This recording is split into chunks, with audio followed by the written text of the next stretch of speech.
कल किरण रिजिजू जी कह रहे थे कि रेलवे की जमीनें देश की जमीनें हैं, डिफेंस की जमीनें देश की जमीनें हैं।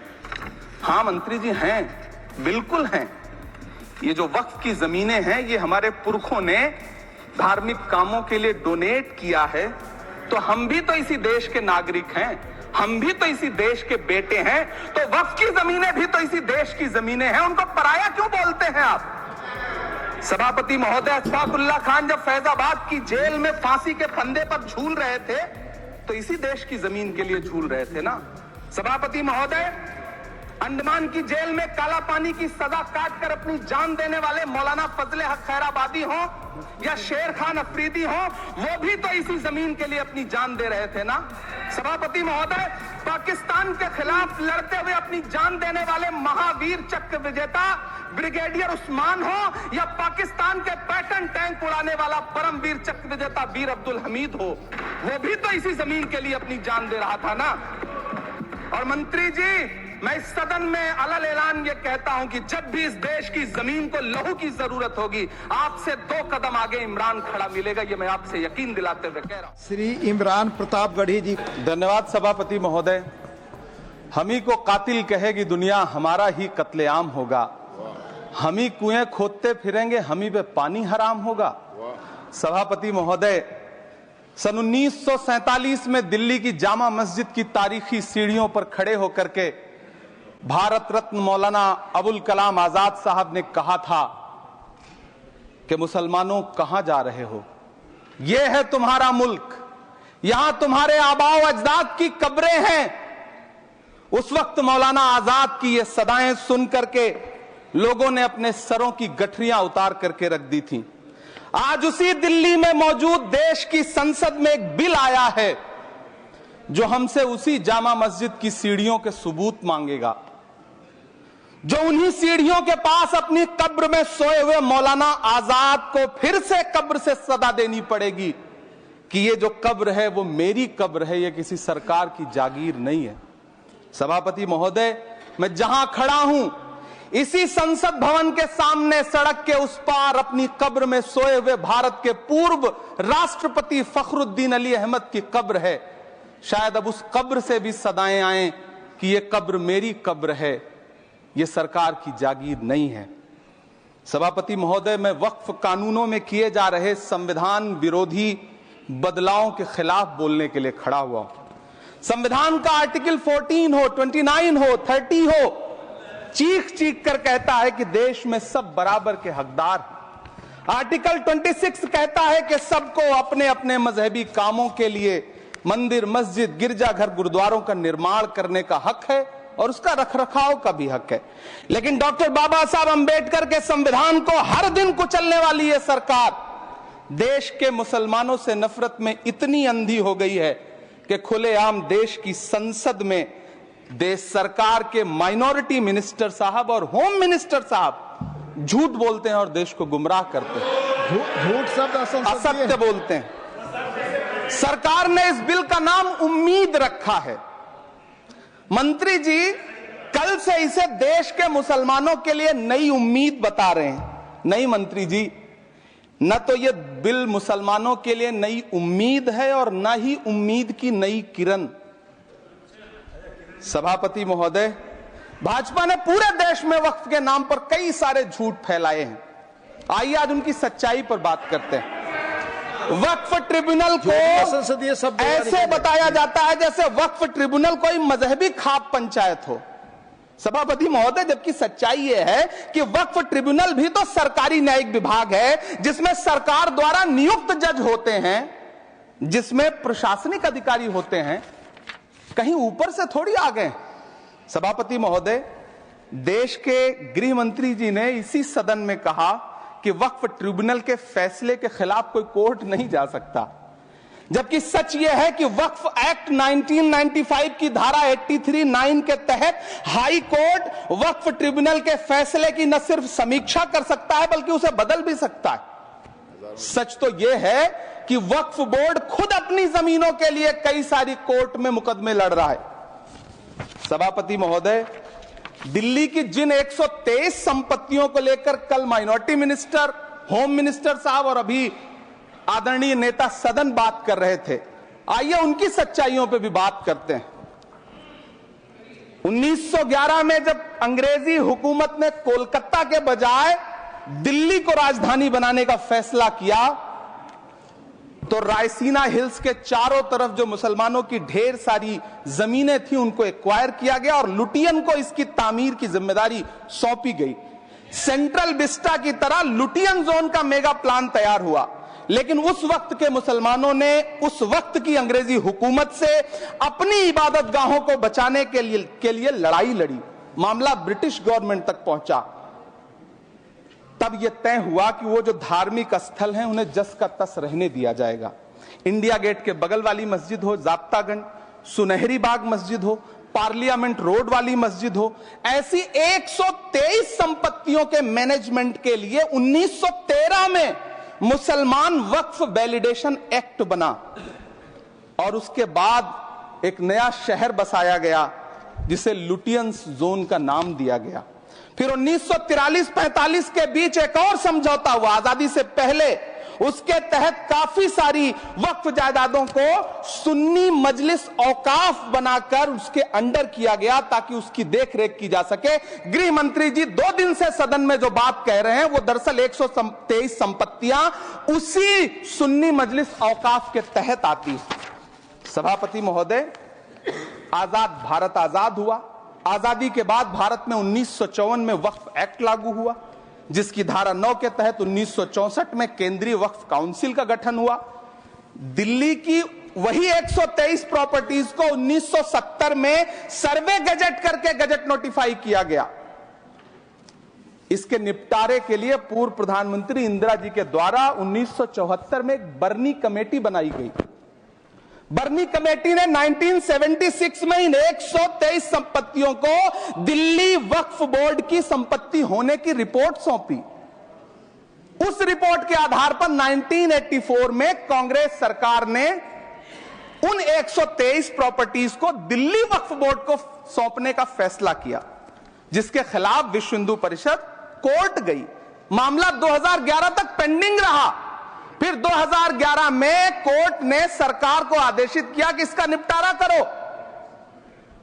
तब 2013 में तत्कालीन यूपीए सरकार ने दिल्ली की उन्हीं 123 जायदादों को बर्नी कमेटी की सिफारिशों के मुताबिक वक्फ बोर्ड के हवाले किया।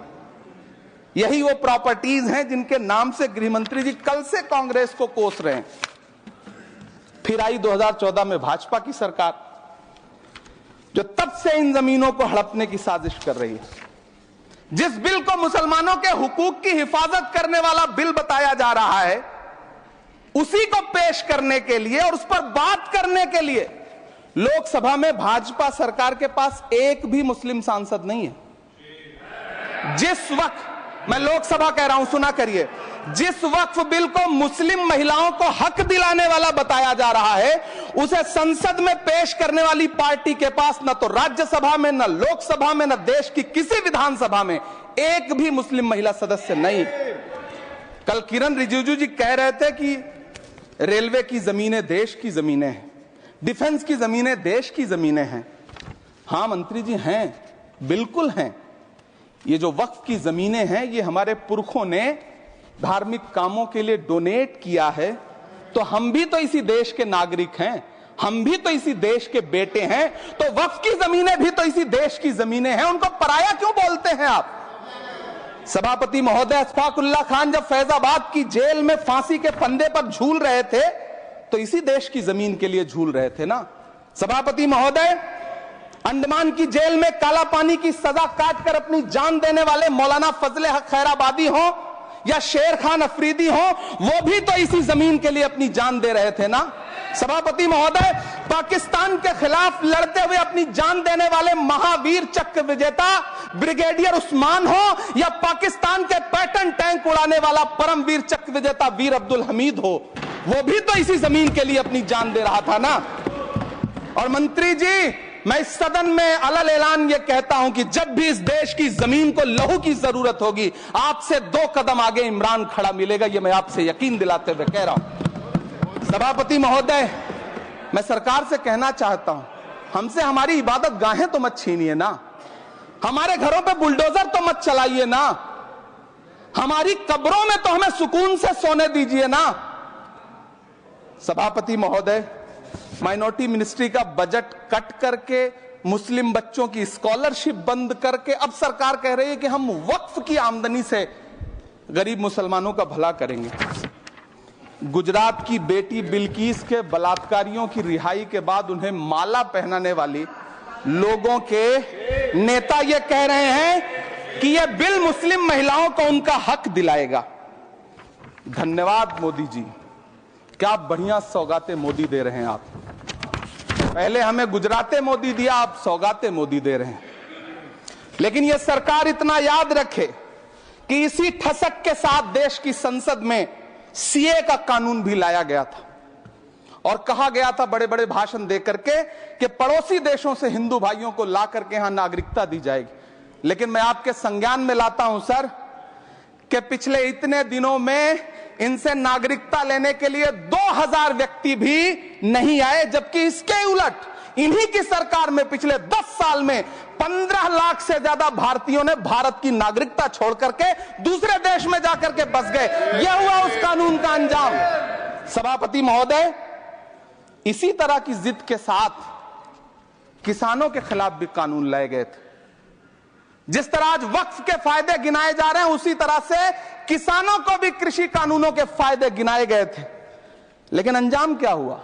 700 किसानों की शहादत लेने के बाद सरकार को अन्नदाता किसानों के सामने घुटने टेकने पड़े और कृषि कानून वापस लेने पड़े। जिल्ले इलाही, जमहूरियत जो है वो नफरत और ठसक से नहीं चलती है, अकड़ से नहीं चलती है, उसमें सबकी हिस्सेदारी जरूरी है। कल देश के माइनॉरिटी मिनिस्टर ने लोकसभा में खड़े होकर एक शेर सुनाया था कि मुझसे कोई बदगुमान न हो, तो मैं उन्हें एक शेर सुनाना चाहता हूं कि मैं आज जद पे हूं तो इतना खुशगुमान न हो, मैं आज जद पे हूं तो इतना खुशगुमान न हो, चराग सबके बुझेंगे हवा किसी की नहीं। नीतीश कुमार जी हो, चंद्रबाबू नायडू जी हो, चिराग पासवान जी हो, जयंत चौधरी जी हो, देवे गौड़ा जी हो, जीतन राम मांझी जी हो, सबको समझना पड़ेगा कि जब जंगल में आग लगती है तो न वो बरगद बचते हैं जो हवा को आंधी में तब्दील करते हैं, न वो बांस बचते हैं जो आपसी रगड़ से चिंगारी पैदा करते हैं। सभापति महोदय, जब देश को मनमोहन सिंह साहब जैसा काबिल प्रधानमंत्री मिलता है तो देश को आरटीआई जैसा एक्ट मिलता है, सेज जैसा एक्ट मिलता है, मनरेगा जैसा एक्ट मिलता है, लिबरलाइजेशन मिलता है, राइट टू एजुकेशन मिलता है, नेशनल फूड सिक्योरिटी एक्ट मिलता है। लेकिन जब देश को सौगातें मोदी मिलती है तो क्या मिलता है? सीए मिलता है, फॉर्म्स लॉ मिलता है, आर्टिकल 370 मिलता है, इलेक्टोरल बॉन्ड जैसा एक्ट मिलता है और वक्फ अमेंडमेंट एक्ट जैसे बिल देश को मिलते हैं। मुझे तो अपने हमवतन भाइयों से पूछना है कि आपको अपने बच्चों की तरक्की, खुशहाली और नौकरी की दरकार है या फिर मुसलमानों की दान की गई जमीनों को लूटकर धन्ना सेठों को देने की साजिश करने वाले कानून की? सभापति महोदय, यह सरकार रात के 3 बजे तक पूरे देश को जगा करके संसद में अपने ही नागरिकों को नीचा दिखाने के लिए वक्फ बिल ला रही थी, तो उधर रात के 1:30 बजे अमेरिका हम पर 26% टैरिफ लगा रहा था। सरकार की प्राथमिकताएं देश को पता। सभापति महोदय, मैं बहुत भावुक हूं आज, और मुझे अच्छा लगा कि आदरणीय नेता सदन जगत प्रकाश नड्डा जी ने बहुत अच्छी बातें भी की, मन से बातें की। क्योंकि उनके नाम में प्रकाश जुड़ा है तो मैं उनमें हमेशा एक रोशनी की किरण देखता हूं। मैं उनके सामने बहुत अदब से यह बात कहना चाहता हूं कि चरागों के सफर में दबदबा हो आंधियों का तो फिर अंजाम जुल्मत के सिवा कुछ भी नहीं होगा। यह दुनिया नफरतों के आखिरी स्टेज पर है, इलाज इसका मोहब्बत के सिवा कुछ भी नहीं होगा। मैं भावुक हूं, मेरी पलकें गीली हैं। अगर देश की एक बहुत बड़ी आबादी को लगता है कि आप उसका भला करने के लिए नहीं बल्कि उनकी इबादत गाहों, उनकी कब्रिस्तानों, उनकी खानकाहों को बर्बाद करने का बिल ला रहे हैं, तो फिर आप अगर समझाने में नाकामयाब रहे हैं तो यह आपकी नाकामयाबी है। पहले समझाइए, उसके बाद कोई बिल लेकर के आइए, तब शायद हम आपका इतनी पुरजोर तरीके से विरोध ना करें।